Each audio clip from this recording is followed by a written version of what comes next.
The rear automatic braking, or RAB system, can assist the driver when the vehicle is backing up.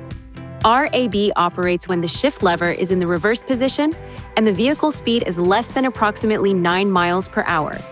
If an obstacle is detected when your vehicle is backing up, the RAB system warning indicator will flash in the vehicle information display.